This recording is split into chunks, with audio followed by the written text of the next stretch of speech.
Paris, capitale de l'Europe, M. Giscard d'Estaing reçoit les chefs de gouvernement de nos 8 partenaires de la communauté économique pour le sommet européen, 2 jours de travaux. Les Grecs ont choisi, ils ne veulent pas du retour du roi Constantin, ils ont préféré la République par une majorité de plus des 2/3 des votants. Il y a eu 25% d'abstention à peu près. À l'ERTF, plusieurs syndicats ont appelé aujourd'hui à la grève générale. Ce journal est donc diffusé dans le cadre du programme minimum prévu par la loi de 1972 en cas de grève à l'ERTF. Il a été préparé par les personnels d'encadrement, les personnels non grévistes ou ceux qui ont été réquisitionnés. Nous reviendrons sur cette grève dans notre édition au cours de notre rubrique sociale. Mesdames et messieurs, bonjour. Paris continue à être la capitale de la diplomatie internationale. Après avoir reçu M. Brejnev pendant 3 jours à Rambouillet, M. Giscard d'Estaing accueille aujourd'hui et demain les chefs de gouvernement et les ministres des Affaires étrangères des 9 pays de la communauté économique européenne. La construction de l'Europe connaît depuis un certain temps des difficultés sérieuses. La mise sur pied de la réunion de Paris n'a pas été obtenue sans mal. À un certain moment, on s'est même demandé si ces difficultés ne l'emporteraient pas sur le désir de se rencontrer. Il y a eu plusieurs préalables à résoudre, mais enfin, tout est bien qui commence bien, du moins espérons-le. Cet après-midi, réunion plénière au Quai d'Orsay, ce soir dîner de travail à l'Élysée, demain d'autres rencontres avec pour terminer une nouvelle séance plénière. Bref, la question est posée, dans les circonstances délicates que traverse le monde, ce sommet de Paris maintiendra-t-il l'acquis communautaire, permettra-t-il à l'Europe d'aller de l'avant? Patrice Duhamel, qui avec Gérard Saint-Paul couvrira pour nous les réunions européennes, nous présente les lieux et l'ordre du jour. C'est donc ici, dans ce salon de l'horloge, au premier étage du Quai d'Orsay, le Palais des Affaires étrangères, que débutera dans moins de 2 heures le sommet européen.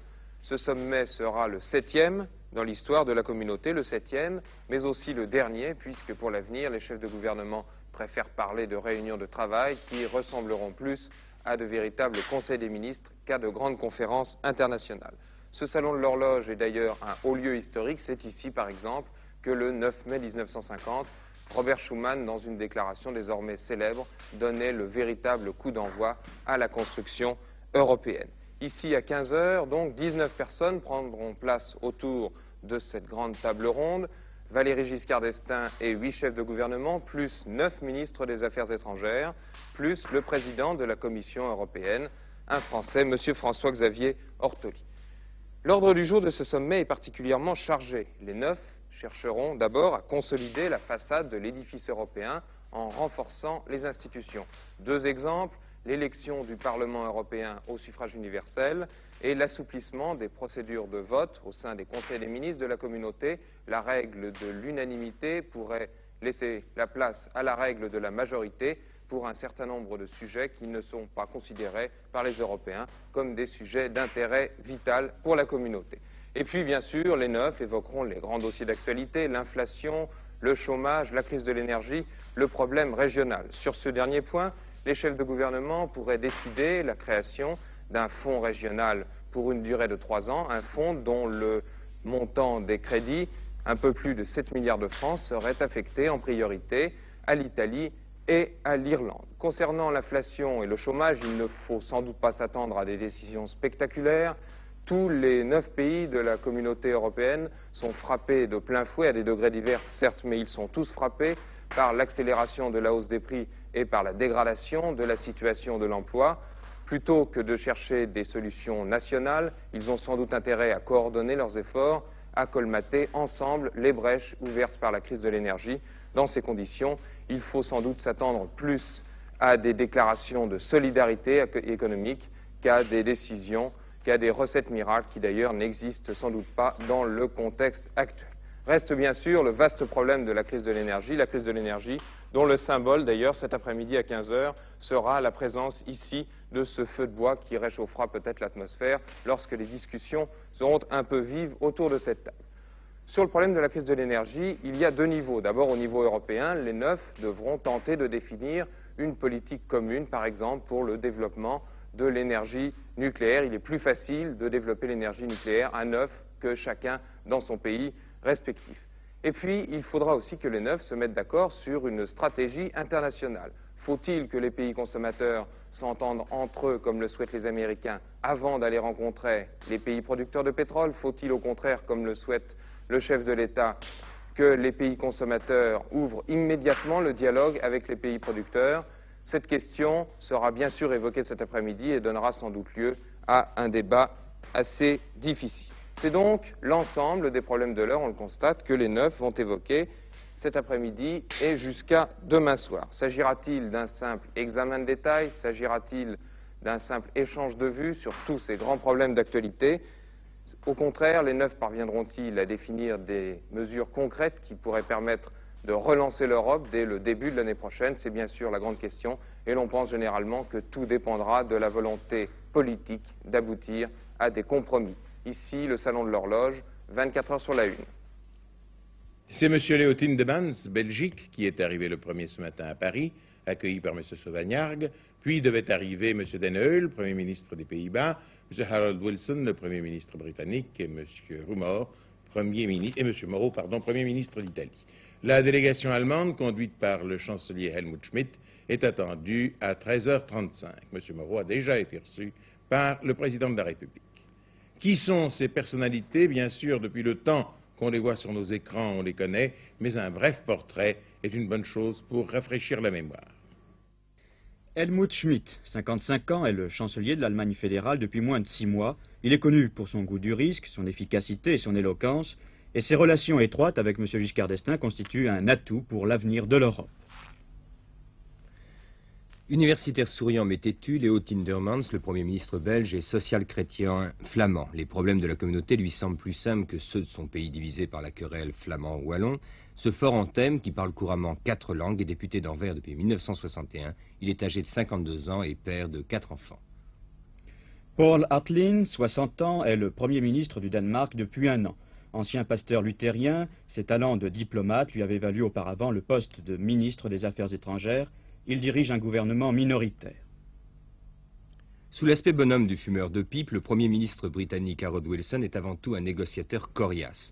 Âgé de 58 ans, il a fait toute sa carrière dans l'appareil du Parti travailliste qu'il dirige depuis 1963. 2 fois Premier ministre, il avait reçu son premier portefeuille ministériel en 1947 à l'âge de 31 ans. Liam Cosgrave, 54 ans, est à la tête du gouvernement irlandais depuis 1 an et demi. Fils du premier chef du gouvernement de la République irlandaise, il a été pendant près de 12 ans le leader du principal parti de l'opposition. C'est un libéral et un Européen convaincu. Méridional mais peu expansif, Aldo Moro, âgé de 58 ans, est un intellectuel, président du Conseil en Italie depuis 16 jours seulement. C'est la 3e fois qu'il dirige la politique de son pays. Il a la réputation d'être l'homme des situations complexes. Aldo Moro, qui est avocat et professeur de droit, a écrit aussi des ouvrages scientifiques. Gaston Thorn, 46 ans, est chef du gouvernement luxembourgeois depuis près de 6 mois, à la tête de la première coalition de centre-gauche qu'ait connue ce pays.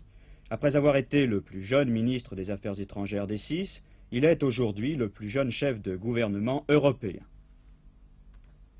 Ancien journaliste, M. Job Dan Uyl, qui a 55 ans, est père de famille nombreuse, 7 enfants. Il est socialiste depuis toujours. Il a la réputation d'être un travailleur acharné. C'est aussi, dit-on, un diplomate malin. Enfin, François-Xavier Ortoli, 49 ans, qui est, lui, français. Il est invité en tant que président de la Commission des communautés européennes. Il avait été auparavant haut fonctionnaire, puis ministre dans plusieurs gouvernements de la Ve République. Nous vous avons présenté depuis quelques jours la plupart des pays qui sont les partenaires de la France au sein de la communauté économique européenne. Il y a 13 heures, ce furent les Britanniques, par exemple, et dans la soirée, les Allemands. Voici aujourd'hui le Benelux. Le Benelux n'est pas un pays, mais un ensemble de 3 pays. La Belgique, les Pays-Bas, le Luxembourg.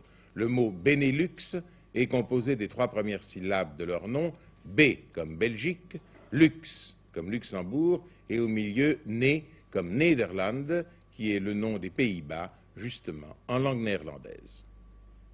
Pour des raisons qui tiennent à la fois à l'économie et à la politique, la Belgique attend beaucoup de ce sommet de Paris.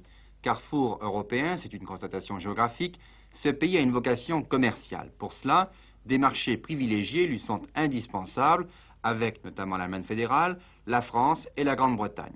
L'Europe est donc une affaire vitale pour les Belges.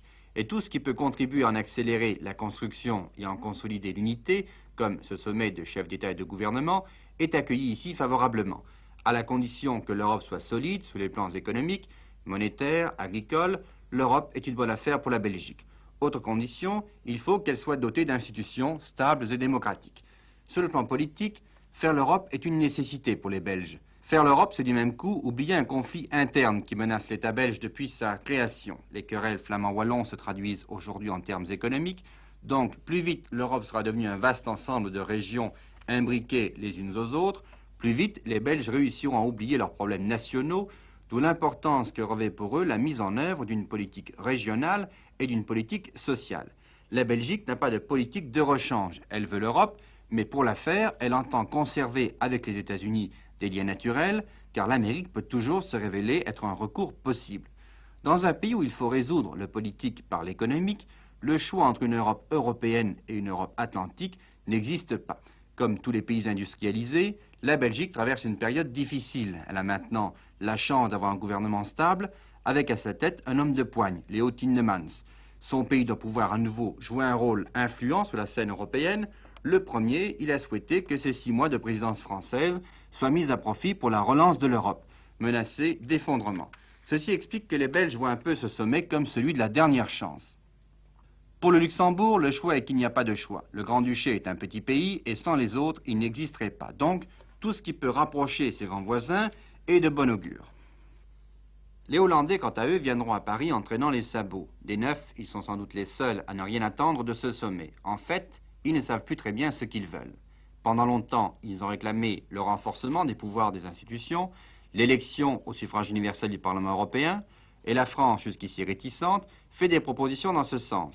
Chose surprenante, quand vous parlez aujourd'hui à un Hollandais, institution, il vous répond énergie.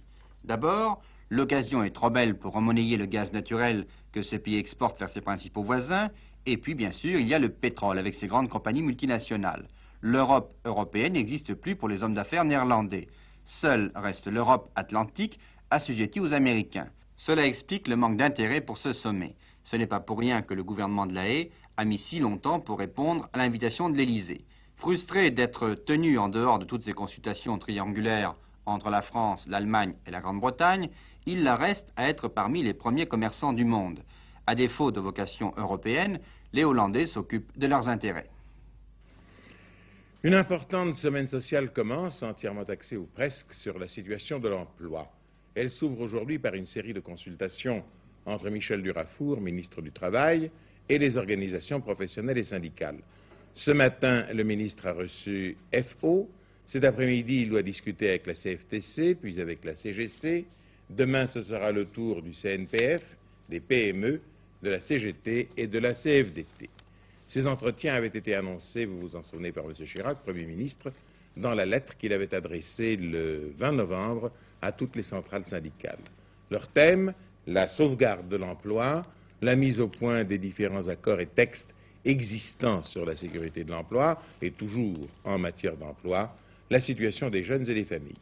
À l'issue de l'entretien qu'il a eu ce matin avec le ministre, le secrétaire général de Force ouvrière, M. Bergeron, a indiqué que le Conseil central de planification allait discuter très prochainement de l'abaissement de la durée du travail, de la forme de la durée hebdomadaire du travail et de la forme de l'abaissement de l'âge de la retraite. Par ailleurs, le dirigeant syndicaliste, M. Bergeron, a précisé que l'allocation publique de chômage passerait de 10 francs par jour à 12 francs par jour au 1er janvier 1975, c'est-à-dire dans 3 semaines. À l'ORTF, grève générale aujourd'hui à l'appel des syndicats CGT, CFDT et de l'intersyndicale des journalistes. La FSU, qui avait déposé un préavis de grève pour aujourd'hui, ne s'est pas associée à cet appel, poursuivant néanmoins son action par secteur et par profession. De leur côté, les personnels de la production télévisée, les réalisateurs et artistes CGT poursuivent leur mouvement de grève. Rappelons que les syndicats entendent protester contre les licenciements, réclament l'ouverture de négociations sur le maintien de l'emploi et le reclassement des personnels, ainsi que sur les conditions de travail dans les organismes qui, le 5 janvier, doivent succéder à l'ORTF. Ce matin, les personnels en grève se sont rendus en cortège à l'Assemblée nationale, où des délégations ont été reçues par différents groupes parlementaires. Les manifestants se sont ensuite dirigés vers l'Opéra pour se joindre aux musiciens des orchestres de l'ORTF qui avaient déclenché eux aussi un mouvement de grève. Dans le même temps, se tenait à la Maison de la Radio une assemblée générale des journalistes qui ont décidé de reconduire leur mouvement pour la journée de demain mardi. Au cours de cette assemblée, les délégués syndicaux ont annoncé que 184 journalistes n'avaient pas été réaffectés dans les nouvelles sociétés et qu'ils n'ont aucune indication sur l'avenir des journalistes pigistes permanents ni sur celui de nos camarades pigistes occasionnels. Une assemblée générale de l'ensemble des personnels est convoquée cet après-midi pour décider de la poursuite éventuelle de l'action, conséquence de la grève d'aujourd'hui, programme minimum en télévision avec les journaux télévisés maintenant donc sur la première chaîne et à 20h ce soir sur la première et la deuxième, et diffusion ce soir du même film sur les 3 chaînes. En radio, les programmes sont diffusés normalement, sauf les bulletins d'information qui ne passent ou ne sont passés qu'à 8h, 13h et 20h. Social toujours, textile, la société Boussac se transforme. Après l'automobile, le textile.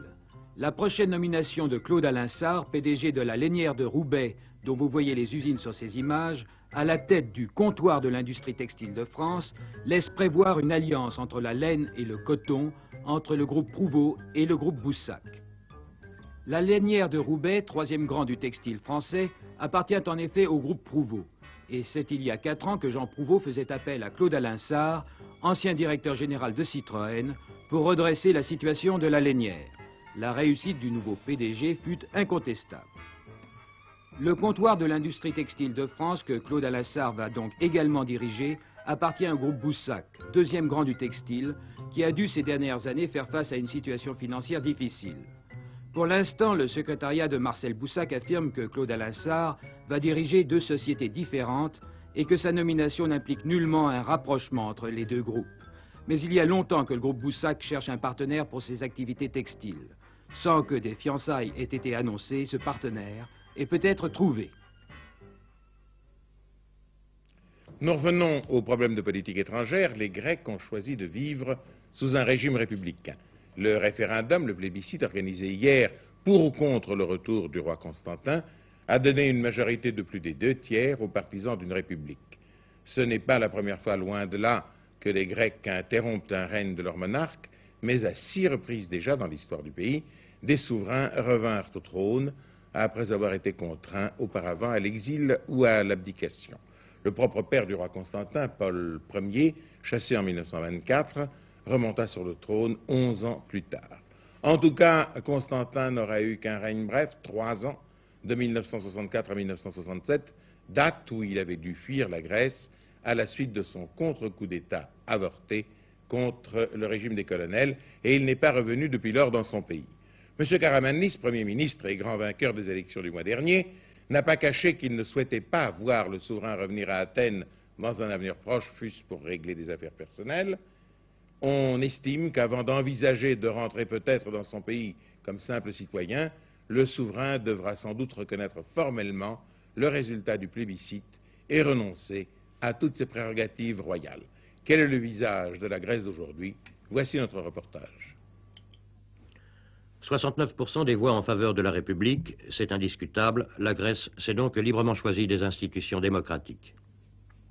Mais si le vote d'hier correspond à une volonté massive de voir s'instaurer en Grèce une véritable démocratie parlementaire, le référendum était trop personnalisé pour ne pas y voir également un désir profond de ne pas assister au retour du roi Constantin. D'ailleurs, toutes les déclarations à ce sujet sont nettes.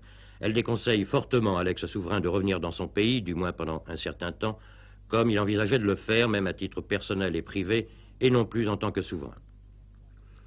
Parmi les enseignements que l'on tire de ce scrutin à Athènes, il y a entre autres une nouvelle prise de conscience politique dans les campagnes. En effet, le milieu rural devait, selon les augures, voter en faveur du roi, et il n'en fut rien. Les paysans grecs ont voté républicain.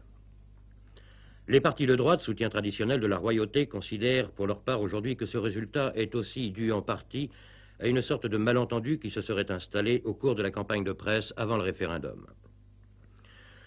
En effet, d'après eux, la question aurait été mal posée dans la presse puisqu'elle se traduisait par l'alternative suivante, voter pour la République ou la royauté. Alors que dans les faits, et surtout dans les textes officiels, le principe de la démocratie n'était pas remis en question. Il s'agissait seulement de savoir si cette démocratie serait couronnée ou non. Dans les jours à venir, le gouvernement actuel de M. Karamanlis va mettre en place les nouvelles institutions. Pour cela, le Parlement va désigner un président provisoire jusqu'à l'organisation de nouvelles élections. Ce président devrait être désigné dans une dizaine de jours. Et à Athènes, on avance fréquemment le nom de M. Kanellopoulos, ancien président du Conseil qui dirigeait le gouvernement lors de la prise du pouvoir par les colonels en avril 1967. Pour la première fois depuis longtemps, la Grèce s'est donc prononcée librement, autrement que par le passé, quand elle n'avait à choisir qu'un candidat unique, et tirant la leçon de ce scrutin, M. Georges Mavros a déclaré « Il n'y a pas de parti politique qui soit vainqueur, mais c'est le peuple tout entier qui a vaincu ».